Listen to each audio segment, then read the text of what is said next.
The rector called me into his office on a Tuesday afternoon, which should have been my first warning.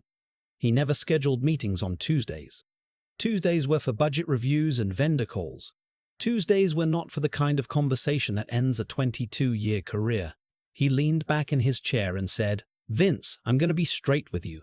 The agency is moving in a new direction. If you can't get behind that, maybe it's time you found somewhere that better fits where you are in your career." I sat there for a moment.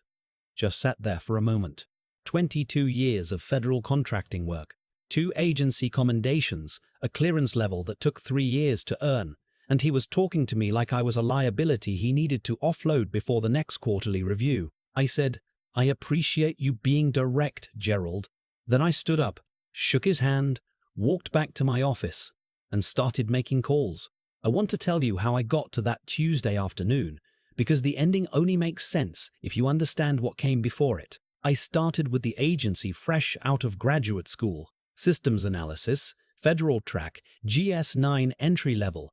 I was 26 years old and I thought I understood how government work operated. I did not. Nobody does at 26. What I learned over the next 2 decades was this: federal contracting is not about the best solution. It's about the documented solution. It's about who wrote the requirement, who reviewed the proposal, who signed the authorization. The work itself is almost secondary to the paperwork that describes the work. I became very good at both. By the time Gerald arrived as our new division director, I was a GS14, which in civilian terms means I had earned the kind of seniority that makes reorganizations uncomfortable. You can't just move a GS14 without creating a paper trail. You can't just reassign us without justification. Gerald, who came from the private sector and had spent exactly 4 years in government before jumping into a senior executive service role for a political appointment, did not fully appreciate this. He was 41 years old. He wore slim-cut suits that weren't quite right for a federal building. He talked about disruption and agile transformation in a workplace where the primary software system was built in 1997 and the IT help desk had a 6-week backlog. The first thing he did was reorganize the division structure. The second thing he did was announce that all analytical tools and methodologies developed by staff would now be considered agency intellectual property, regardless of when or where they were developed. That second thing is where he made his mistake. I need to explain something about what I do because it matters to what happened. Over the course of about 8 years, working nights and weekends on my own equipment, I had developed a compliance mapping framework. I'll spare you the technical specifics, but essentially, it was a methodology for cross-referencing regulatory requirements across overlapping federal statutes, the kind of tedious, painstaking analytical work that nobody wants to do but that saves enormous amounts of time during audits and contract reviews. I had used elements of it at work, yes, but the framework itself, the actual intellectual architecture, the documentation, the code, lived on my personal laptop, built on my own time, never using agency equipment, never during agency hours. I had documented this carefully, not because I anticipated needing to defend it, just because I'm the kind of person who documents things, occupational habit, I suppose. When Gerald announced his new intellectual property policy in that all-hands meeting, I raised my hand. I said, "Gerald, I want to make sure I understand the scope. Does this policy apply to work developed entirely outside agency time, on personal equipment, with no agency resources involved?" He barely glanced up from his presentation. "It applies to any work that could be used in an agency context. We need to protect the agency's interests," I said, "and this would supersede existing federal statute on the matter?" He looked at me then. The room had gone quiet in that specific way. Rooms go quiet when someone has said something that sounds reasonable but feels dangerous. "Legal has reviewed the policy," he said. I nodded. "Thank you for clarifying." I sat back down. My colleague to my left, a woman named Audrey who had been with the division for 11 years, looked at me sideways. Later, at the coffee machine, she said quietly, "You know something he doesn't, don't you?" I just smiled and told her to have a good afternoon. The months between that meeting and the Tuesday conversation were not pleasant. Gerald had identified me, I think, as a problem to be managed. I was senior enough that he couldn't ignore me, but experienced enough that I kept flagging issues with his reorganization plan that he didn't want flagged. I documented every concern in writing. Every email I sent got a follow-up memo. Every verbal instruction I received, I confirmed in writing within 24 hours. This is not obstruction. This is just how people who have spent 22 years in federal service operate. You document, because documentation is the only thing that protects you when memories become convenient. Gerald, coming from the private sector, interpreted this as insubordination. He started excluding me from meetings I should have been in.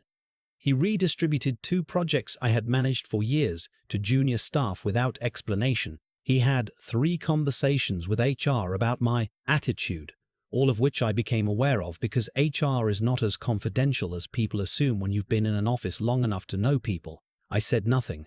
I kept showing up. I kept doing my work. I kept documenting. The Tuesday meeting was, I think, his attempt to get me to quit voluntarily. If I resigned, there were no severance implications, no reduction in force procedures, no appeals process. I would just be gone, and he could fill my position with someone who didn't raise uncomfortable questions in all-hands meetings. When he said what he said, that maybe it was time I found somewhere that better fit where I was in my career, I understood exactly what he was doing. What he did not understand was that I had been ready for this conversation for approximately 4 months. I walked back to my office after that meeting and I called my wife. She answered on the second ring the way she always does, and I said, "It happened." She was quiet for a moment. Then she said, "Do you need me to come get you?" I said no. I told her I would be home by 6. I told her I was fine. She said, "Vince, are you actually fine? Or are you fine the way you were fine when your father died and you organized his entire estate before you cried once?" I thought about that. "The second one," I said. She told me to drive carefully.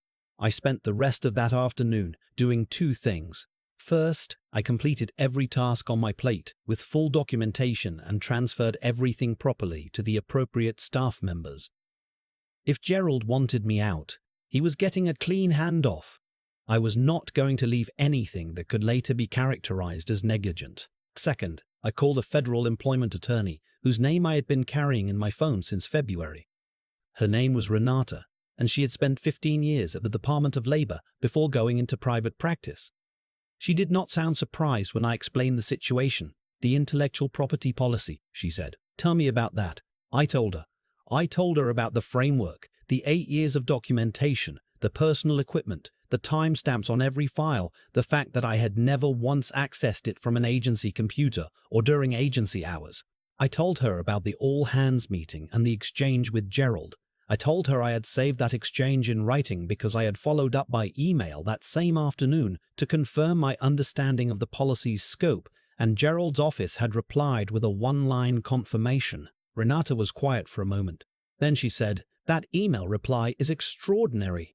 I said I thought it might be. She explained what I already knew but needed to hear from a professional. Under federal statute, specifically provisions related to government employee inventions and intellectual property developed outside the scope of employment. What Gerald had announced was not just legally questionable, it was potentially in direct conflict with existing federal regulation. More importantly, his attempt to use that policy as leverage to push me out, combined with the documented pattern of exclusion and reassignment, created a picture that any reasonable examiner would find concerning. "This isn't just an employment dispute," Renata said. "This touches procurement integrity, because if your framework has been used in any agency contract work," "It has," I said. "I can document exactly which contract reviews referenced it, and in every instance I flagged at the time that the methodology was my personal IP, not agency property. I have those emails." Another pause. Longer this time. "Vince," she said, "I need you to send me everything. I want to tell you something about the weeks that followed, because people have this idea that when you fight back against something like this, it's dramatic. There's a confrontation, there's a moment someone gets their comeuppance, and you watch it happen in real time. It wasn't like that. What it was, mostly, was paperwork. Renata filed a complaint with the Office of Special Counsel. She filed a separate complaint with the relevant Inspector General's office regarding potential procurement irregularities stemming from Gerald's IP policy and its application to prior contract work. She also sent a formal letter to the agency's legal counsel, not Gerald, not HR, but the actual legal office, laying out the specific statutory conflicts in Gerald's policy. I did not go back to the office. I had accrued substantial leave. I took it. Gerald, from what I understood through Audrey, spent about 2 weeks assuming I had just quietly given up. He reassigned my remaining work. He told people I was transitioning out. He apparently began conversations about restructuring my position entirely. The legal office's response to Renata's letter arrived on a Thursday morning, and she called me when she received it. "They've suspended the IP policy pending review," she said. I was sitting on my back porch drinking coffee. My wife was inside, and I could hear her through the screen door talking to our youngest daughter on the phone. It was an ordinary morning. "What does that mean practically?" I asked. "It means someone in the legal office read the letter, did their own research, and realized that Gerald had announced an agency policy that had never been reviewed by counsel, which means it was never a legitimate policy, which means any enforcement action taken under it, including, potentially, the pressure applied to a specific GS-14 employee to resign, was taken under a policy with no legal standing." I took a sip of my coffee. "Gerald had a very bad Thursday," Renata said. "The Inspector General process took longer. These things always do. But what it revealed, once the examination began, was a pattern that went beyond my situation. Gerald's reorganization had touched several contracts, his reassignment of work that had previously referenced my methodology, without disclosing that the methodology's IP status was contested, had created documentation gaps that auditors found uncomfortable. When you're talking about federal contracts, documentation gaps are not minor administrative oversights. They are the kind of thing that triggers reviews, and reviews trigger more reviews. And eventually, people who were not Gerald start asking why Gerald made the decisions he made. I was interviewed twice. Both times I brought Renata, and both times I answered every question completely and factually. I had documentation for everything I said. I did not editorialize. I did not express anger or satisfaction. I just answered the questions and provided the supporting records. My wife asked me once, during this period, whether I felt vindicated. I told her I felt tired. "That's not the same thing," she said. "No," I said, "but it's honest." What I felt, if I'm being truthful, was a kind of quiet that I hadn't had in months. The months of documentation, of being excluded, of watching someone who didn't understand the work try to dismantle the structures built by people who did, that had been exhausting in a way that's hard to explain unless you've done it. The fighting back wasn't triumphant. It was just necessary. Gerald was removed from his director role about 4 months after that Tuesday meeting. The announcement used the phrase, "returning to the private sector," which is the federal government's way of saying what it needs to say without saying it. Several of his reorganization initiatives were rolled back, pending further review. I was offered reinstatement with full back pay and restoration of my position. Audrey called me the morning the announcement went out. She said, I knew it the day you asked that question at the all-hands meeting." I told her I hadn't known for certain. I had just known I needed to protect myself. She said, "What did you actually have on him?" I told her the truth. I didn't think of it as having anything on him. I had documentation of my own work, my own timeline, my own correspondence. I had done what I had always done, kept records, followed up in writing, confirmed instructions. Gerald had made assumptions about what I did or didn't have, and those assumptions were wrong. He thought, "You were bluffing," Audrey said. He thought I was tired and ready to leave, I said. Those aren't the same thing. There's something I want to say about what it means to work somewhere for 22 years. You are not the same person who walked in the door at 26. The work has changed you in ways you don't always notice until something forces you to take stock. I had learned patience in that building. I had learned precision. I had learned that the difference between being right and being able to prove you're right is not philosophical. It's procedural. It's documented. It's the email you sent at 4:47 on a Friday afternoon that nobody thought anyone would ever read. Gerald understood disruption. He understood reorganization as a concept, as a strategy, as a way to put your fingerprints on something and call it transformation. He did not understand that the people he was trying to disrupt had spent decades learning exactly how the system worked. and that some of us had been quietly building things that the system couldn't touch. I returned to my position in the spring. Different desk, same building, new division structure that was somewhat less chaotic than Gerald's version. The work was the same work it had always been. Careful, methodical, documented. My compliance framework remained my personal intellectual property. Renata had that confirmed in writing before I agreed to return. I still use it on weekends sometimes, refining pieces of it, adding new regulatory cross-references as statutes change. My wife will find me at the kitchen table on a Saturday morning with my laptop and a legal pad covered in notes, and she'll set a cup of coffee down next to me and not say anything, which is one of the many reasons I married her. Once, not long after I returned, I ran into someone who had been in Gerald's inner circle, one of the junior staff he had promoted quickly during the reorganization. We were both waiting for the elevator. He looked at me for a moment and then looked away. I pressed the button for the 4th floor and waited. The doors opened. I got in. I didn't say anything. There wasn't anything to say. The documentation had already said it. There's a version of this story where I get angry, where I go home that Tuesday and I say things I regret and I let the bitterness of it. 22 years, 2 commendations, a clearance that took 3 years to earn, turn into something that poisons the next chapter of my life. I've seen that version happen to other people, good people. People who were right about everything and still lost because they confused being right with being strategic. I didn't get angry, not in any visible way. What I got was methodical, which is maybe just the way I express things that hurt. Gerald made a mistake that a lot of people in positions of sudden authority make. He looked at someone who had been somewhere for a long time and assumed that length of service meant attachment, that I needed the job more than the job needed me. That the easiest way to move a piece off the board was to make the piece feel unwanted until it removed itself. What he didn't account for was that 22 years in federal service teaches you something that no MBA program covers: the difference between the person who holds the title and the person who holds the institutional memory. Gerald held the title. I held everything else, every process, every methodology, every carefully time-stamped file on a personal laptop that no policy announcement could retroactively claim. That's not luck. That's not even strategy. Not really. It's just what happens when you do the work honestly, document it honestly, and keep your name on what's yours. I think about Renata sometimes, the way she paused on the phone when I described that confirmation email from Gerald's office. That pause meant something. It meant even she, someone who had spent 15 years at the Department of Labor, hadn't expected the paper trail to be quite that clean. I hadn't built it in anticipation of needing it. I had built it because that's how I operate. And when the moment came, it was simply there.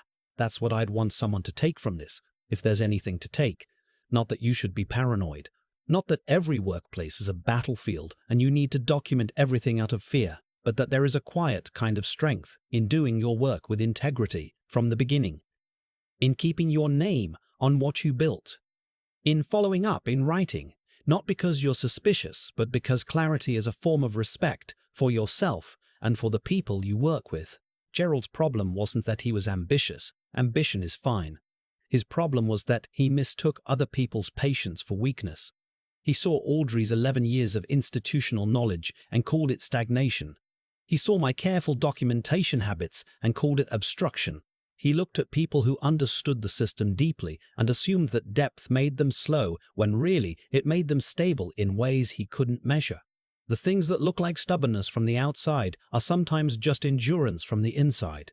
I'm back at my desk now. Different chair, same building.